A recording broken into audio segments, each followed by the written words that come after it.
Cook Unity is putting a new spin on your at-home dining experience as the first chef-to-customer platform delivering freshly prepared, pre-selected meals right to your door every week. Their award-winning chefs cook delicious, inventive meals fresh every day in regional kitchens. They source seasonal produce while prioritizing whole foods from local suppliers, so you don't have to. There's a changing menu of hundreds of dishes with a wide range of meals, including vegan, paleo, and gluten-free options. With their super flexible subscription plan, you can pause, skip weeks, or cancel at any time. I had their Mexican pulled chicken bowl, made by Chef Dustin Taylor in Southern California. Guys, there was so much flavor, and the chipotle crema was amazing. Cook Unity saves my family a ton of time. You just set your meal plan preferences, pick out your meals, heat it up in the oven, and then repeat it. Your meals arrive fresh with expiration dates, chef's heating instructions, and nutritional information. Right now, you can save 50% off your first order of Cook Unity meals. Go to cookunity.com/Sonnen50. Use my promo code Sonnen50 at checkout. Try them for yourself. That's going to get you 50% off, or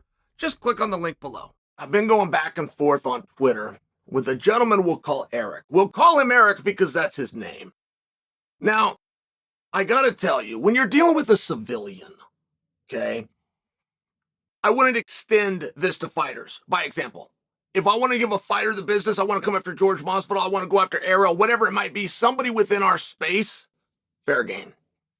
When you come after a civilian who is not in the space, I believe it is a very cowardly thing to do. First off, to do it, but moreover, if you don't give them an opportunity to rebut. So for Eric, if you would like to rebut, you make me any video, you send it to me, my word, I will upload it on YouTube. You can say your piece uninterrupted. But Eric's a very handsome guy, and he's an attorney. And that means something to me. That's something when I was a little kid, people used to tell you to aspire to be like. Two professions in my whole life I've ever had people, multiple coaches, teachers, parents, tell me were aspirational, which was doctor and attorney. In my life, I've never heard a third option.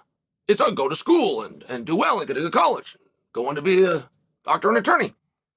So Eric is very busy on social media. I haven't seen him be right once. And it's a very baffling situation for me where I don't fully know how to begin. And by the time I come at him on social media, if I come out on Twitter, I only have 160 characters or less. But when I say he hasn't been right once, like that would normally be a broad stroke. You're always wrong. Nobody's always wrong. Well, if he's ever been right, I haven't seen it. And Eric put out a very passionate piece, and it was meant to be a very sweet piece, I believe. And the enemy in every Eric story is the Ultimate Fighting Championship. Whatever is going on, where you got a good guy and a bad guy, they 100% of the time are the bad guy. And he was talking about Jon Jones and Francis Ngannou, and Francis had made a comment to the media. And he said the UFC is to blame for not making me and John.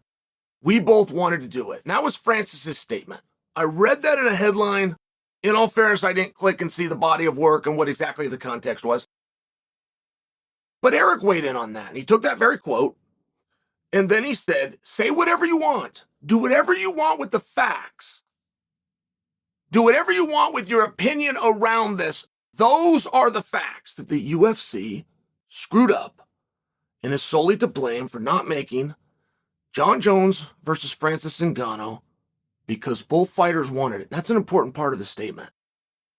And if you guys had said that and that was your opinion as an outsider, I would never give you a hard time. You don't ever have to be right. Ever. If you ask me my opinion, I will give you something so that you have accurate information. But if you come to the wrong conclusion, you're allowed to. A fan can do whatever they want. You'll have somebody, a fan, they'll tell fans you need to be respectful. You need to appreciate this. No, you don't. No, if I buy a ticket and I show up, I can boo. I don't have to like you, and I don't have to appreciate what you're doing. I can even take a joy in your misery of defeat. I'm a fan. But there was something different with Eric because he was a lawyer. To see him consistently always be wrong. So, and you got to understand it from this standpoint, because a lot of it you're talking about paperwork. You're talking about a contract.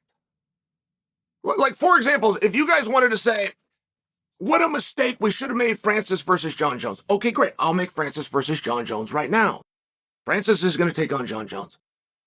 But you see the problem where I don't get to make it. Why? Because I don't have a contract. For me to say the words I'm going to do it, I have to have a contract and get that signed, right? That's the difference. But it's a very big deal because this came from a lawyer that they screwed up not making the fight, and they're the only ones to blame because both fighters wanted it. Well, let's just take a little bit of a look at that.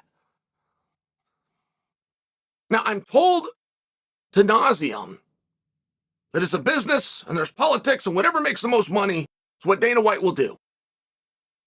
In a broad stroke, there's a lot of truth to that. There is fiduciary responsibilities when you're heading up a company, particularly that has shareholders. Like, I wouldn't even begin to tell you that you're wrong. It's the absoluteness to the statement.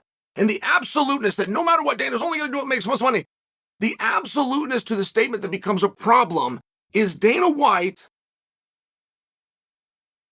while Jon Jones was out, unlicensed, and had not even hinted at a return date, announced Jon would be the number one contender and would fight for the belt upon his return. And Dana also stated, if you guys remember this, that was at 2 different weight classes. They weren't fully convinced he was going to lock in at heavyweight. He might return and go light heavyweight. And Dana, I'm just sharing with you the conversation, whether you want to debate that or not, is Dana made it very clear when Jon comes back, Jon will be fighting for the belt, wherever that's at. So that in and of itself removes your desire to say it was only for the money. We're not going to follow rankings. We're not going to follow anything else. It's whatever the biggest fight was. It wasn't a fight. We didn't know who the champion was going to be. We didn't even know what weight class he was going to do it at. But the statement was still made. So it was very similar to when Francis beat Rosenstruck. And Dana went to the post-fight press conference and said, Francis, next fight will be for the belt. And the reason that was so unique is Stipe and Cormier were still upcoming. At that point in our career, at that point in our sport, we had never had a number one contender prior to the title fight taking place. Because back to the original argument that we're going to do whatever's best for money. Well, you don't know what's best for business in a star-driven industry where you're going to main event and headline your premier title, which is the championship, and you've already named number one contender regardless of who it is. It's very relevant that you understand these things. Because when Eric talks about this,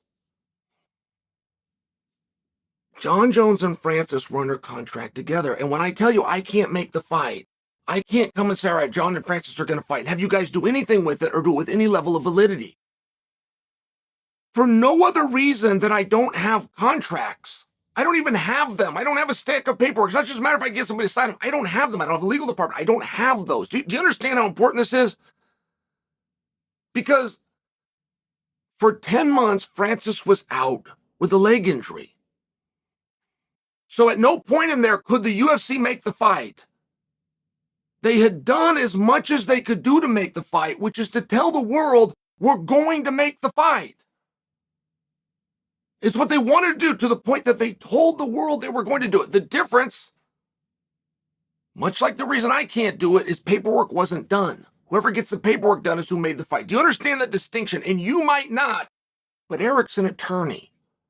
So for 10 months, there was no ability to make the fight. Francis was out with an injury. We're now at a standpoint where Jon Jones is out with an injury. So I'm hearing a narrative, including parroted by my legal friend. He's a very handsome guy, looks great in a suit, and is very active on social media. UFC refuses to co-promote. It's an ego issue. There's an ego, and put the egos aside and do the right fight, by God, right? I mean, we're hearing these things with this vigor in your voice. Jon Jones can't fight anybody. He's out. He's out, just so you understand. But he wasn't always out. There was an overlap of Jon and Francis. There was an overlap where they were both here.